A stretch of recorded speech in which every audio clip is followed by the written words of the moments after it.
Hello everyone and welcome to the channel. यो हाम्रो object oriented programming ल्याङ्ग्वेजको कन्सेप्टको तेस्रो video रहेको छ जसको नाम पोलिमोर्फिजम हो। हामीले यो भन्दा अगाडि दुईटा कन्सेप्ट हेरिसकेका छौं जसको नाम चाहिँ क्लास एन्ड अब्जेक्ट र इनहेरिटेन्स रहेको छ। सो आजको यो कन्सेप्ट भनेको चाहिँ हाम्रो थर्ड कन्सेप्ट हुनेछ पोलिमोर्फिजम भनेर। सो फर्स्टमा चाहिँ पोलिमोर्फिजमको कन्सेप्टले के भन्छ भन्दाखेरि चाहिँ कुनै पनि एउटा कुराको चाहिँ मल्टिपल फर्म्स हुनुलाई नै पोलिमोर्फिजम भन्छ। एक्जाम्पल दिँदाखेरि चाहिँ म एज अ पर्सन मेरो घरमा म बेग्लै बिहेभ गर्छु होला र म एज अ पर्सन फेरि म मेरो साथीहरुसँग म बेग्लै बिहेभ गर्छु होला। सो भनेपछि म पर्सन त एउटै हो तर मेरो घरमा बस्दा र म साथीहरुसँग बस्दा चाहिँ मेरो बिहेभ बेग्लै भइसकेपछि मेरो के भयो त मेरो मल्टिपल फर्म्स भयो। अब पोलिमोर्फिजम चाहिँ कसरी एचिभ गर्न सकिन्छ त अब्जेक्ट ओरिएन्टेड प्रोग्रामिङ ल्याङ्ग्वेज भन्दाखेरि चाहिँ पोलिमोर्फिजम भित्र पनि दुईटा कन्सेप्ट हुन्छ। एउटा चाहिँ ओभरलोडिङ र अर्को ओभरराइडिङ भन्ने। तपाईहरु स्क्रिनमा पनि हेर्न सक्नुहुन्छ। त्यहाँनेरि मैले इमेज राखेको छु मेथड ओभरलोडिङ र ओभरराइडिङको बारेमा भनिरहेछ। सो मेथड ओभरलोडिङको कुरा गर्दाखेरि चाहिँ मेथड ओभरलोडिङले के भन्छ भन्दा चाहिँ कुनै पनि एउटा मेथडको चाहिँ एउटै नामको मेथडको चाहिँ मल्टिपल मेथड बन्न सक्छ तर त्यो बन्दाखेरि चाहिँ उसको रिटर्न टाइप र उसको प्यारामिटर चाहिँ फरक हुनुपर्छ भन्छ है। रिटर्न टाइप र प्यारामिटर टाइप। रिटर्न टाइप भन्नाले हाम्रो भोइड इन्टिजर स्ट्रिङ कुनै अब्जेक्ट या समथिङ भयो र प्यारामिटर भनेको चाहिँ मेथडले कतिवटा प्यारामिटर लिएको छ र कुन टाइपको प्यारामिटर लिएको छ त्यसले पनि फरक पार्छ। त्यसैगरी मेथड ओभरराइडिङ चाहिँ के भन्छ भन्दाखेरि चाहिँ कुनै पनि एउटा प्यारेन्ट क्लासको मेथडलाई चाहिँ हामीले कुनै पनि चाइल्ड क्लासमा ल्याएर युज गर्यौं भने चाहिँ त्यसलाई चाहिँ ओभरराइड गर्नुपर्छ भन्छ। सो बेसिकली यो चाहिँ हामीले इनहेरिटेन्स गरेपछि मात्र एचिभ गर्न सक्छौं। सो मेथड ओभरराइडिङको लागि चाहिँ इनहेरिटेन्स चाहिँ कम्पलसरी हुनेछ। सो हामी अब भिजुअल स्टुडियो कोडतिर लागौं। सो म चाहिँ भिजुअल स्टुडियो कोडमा आइसकेको छु। फर्स्टमा चाहिँ हामी मेथड ओभरलोडिङको कन्सेप्टलाई हेरौं। त्यसको लागि चाहिँ म पर्सन भन्ने क्लासमा जान्छु। सो पर्सन भन्ने क्लासमा चाहिँ मैले डिस्प्ले पर्सन भन्ने अलरेडी मेथड बनाइसकेको थिएँ र अब यही नामको डिस्प्ले पर्सन नामकै म अर्को मेथड बनाउँछु। सो त्यो मेथडमा चाहिँ म के गर्छु भन्दा चाहिँ void डिस्प्ले पर्सन। सो यसमा चाहिँ म दुईटा प्यारामिटरहरु थप्दिन्छु। सो एउटा चाहिँ स्ट्रिङ नेम भनिदिन्छु र अर्को चाहिँ इन्टिजर एज भनिदिन्छु। अब तपाईहरुले हेर्न सक्नुहुन्छ मैले एउटै नाम गरेको दुईटा मेथड बनाएँ तर त्यसमा फरक के छ भन्दा चाहिँ रिटर्न टाइप त void एउटै छ दुईटैको तर के छ त त्यसको फरक चाहिँ हाम्रो प्यारामिटरको फरक छ। माथिपट्टि डिस्प्ले पर्सनमा हाम्रो कुनै प्यारामिटर छैन र हाम्रो तलको डिस्प्ले पर्सनमा चाहिँ दुईटा प्यारामिटर छ। एउटा चाहिँ स्ट्रिङ टाइपको भ्यालु लिन्छ भने अर्कोले चाहिँ इन्टिजर टाइपको भ्यालु लिन्छ। सो यो भइसकेपछि म यो नेममा नेम राख्दिन्छु र एजमा एज राख्दिन्छु।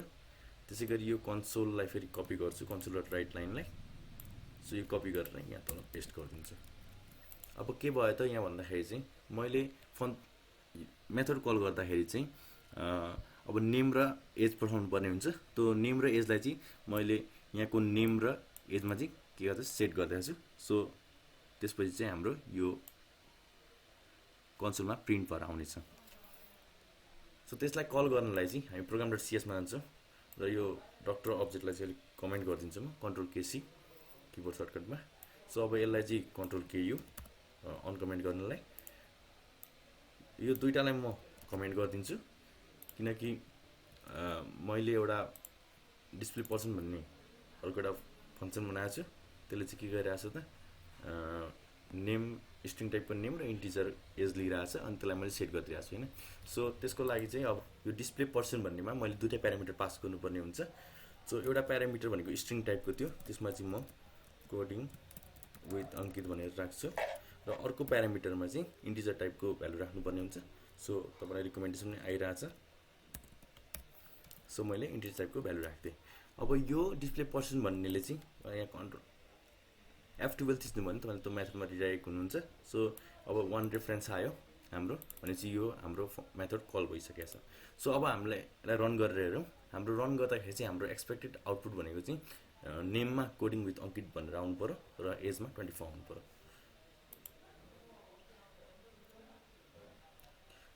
सो तपाईहरु हेर्न सक्नुहुन्छ नेममा कोडिङ विथ अंकित आएको छ र एजमा 24 आएको छ।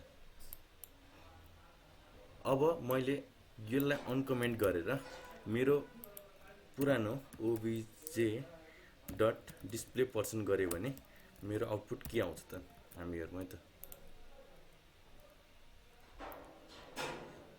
सो दुईटैमा कोडिङ विथ अङ्कित S24 आयो। सो किन आयो भन्दा चाहिँ मैले यो डिस्प्ले पर्सन कल गर्दाखेरि चाहिँ यो पर्सनमा चाहिँ नेमको भ्यालु चाहिँ यहाँ सेट गरेको थिएँ। सो त्यसले के सो माथिको डिस्प्ले पर्सनले के गर्यो त यो सेट भएको भ्यालु लिएर आयो हैन। तर अब मैले यो डिस्प्ले पर्सनलाई कट गरेर माथि पेस्ट गरिदिएँ भने हाम्रो आउटपुट बेग्लै आउनेछ। So let's see. So as expected हाम्रो माथिकोमा टेस्ट आयो 30 आयो र सेकेन्डमा चाहिँ कोडिङ अङ्कित र एज आयो।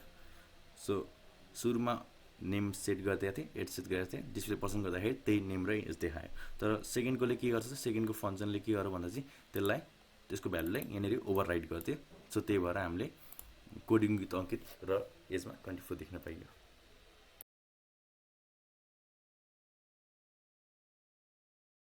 यो भिडियोको फर्स्टमा चाहिँ मैले तपाईहरुलाई ओभरराइडिङ गर्नको लागि चाहिँ इनहेरिटेन्स कम्पलसरी हुन्छ भनेको थिएँ। सो हाम्रो इनहेरिटेन्सको भिडियोमा हामीले इनहेरिटेन्स पनि गरिसकेका छौँ। फर्स्टमा चाहिँ हामीले गरेको प्रोग्राममा मात्र ओभरराइडिङ कसरी हुन्छ त्यो हेरौँ। सो हामीले प्रिभियस भिडियोमा चाहिँ के गरेका थियौँ भन्दा पर्सन भन्ने क्लासलाई चाहिँ हामीले डक्टर भन्ने क्लासमा इम्प्लिमेन्ट गरेका थियौँ। सो त्यसको एक्जाम्पल पनि हामीले हेरिसकेका छौँ। र अब हामी एउटा क्लासको डिस्प्ले पर्सन भन्ने मेथडलाई चाहिँ हामीले डक्टर भन्ने क्लासमा लगेर कसरी ओभरराइड गर्न सक्छौँ त भनेर हेर्न गइरहेछौँ। सो पर्सन भन्ने एउटा क्लास हो। सो यो पर्सन भन्ने क्लासमा चाहिँ मैले डिस्प्ले पर्सन भन्नेमा चाहिँ एउटा भर्चुअल किवर्ड राख्नुपर्छ। सो भर्चुअल किवर्डले चाहिँ के गर्छ भन्दा तपाईको कुनै पनि एउटा क्लासले अर्को क्लासले इम्प्लिमेन्ट गरेको छ भने त्यो इम्प्लिमेन्ट गरेको क्लासमा या चाइल्ड क्लासमा चाहिँ हामीले त्यो क्लासलाई ओभरराइड गर्न सक्छौँ।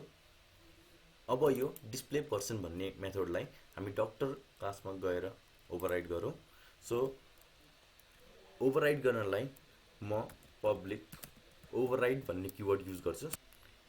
सो ओभरराइड भन्ने बित्तिकै इन्टेलिजेन्सले मलाई यो पपअप दियो जसमा चाहिँ डिस्प्ले पर्सन भनेर भनेको छ।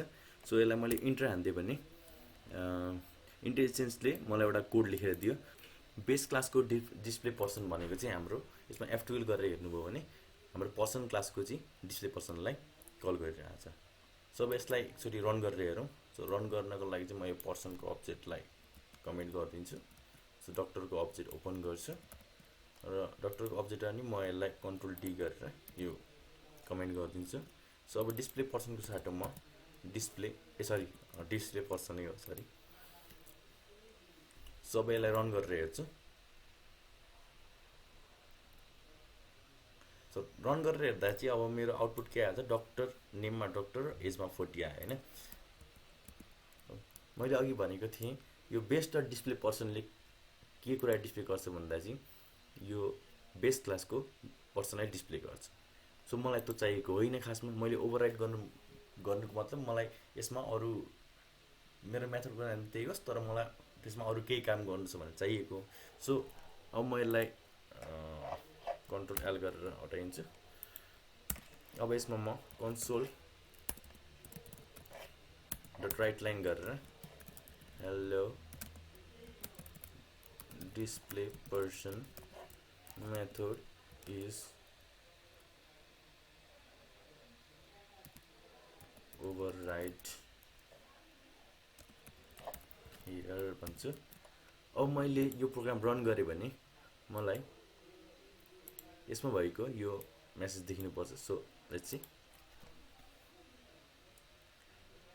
सो अब यसले के भन्यो त डिस्प्ले पर्सन मेथड चाहिँ मैले ओभरराइड गर्दै भनेर भन हैन।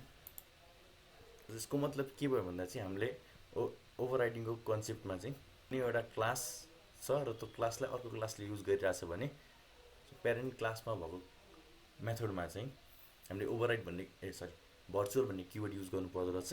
तर भर्चुअल भन्ने किवर्ड युज गरिसकेपछि हामीले बल्ल हाम्रो चाइल्ड क्लासमा आएर चाहिँ त्यो फङ्सन त्यो मेथडलाई चाहिँ हामीले ओभरराइड गर्न सक्छौँ।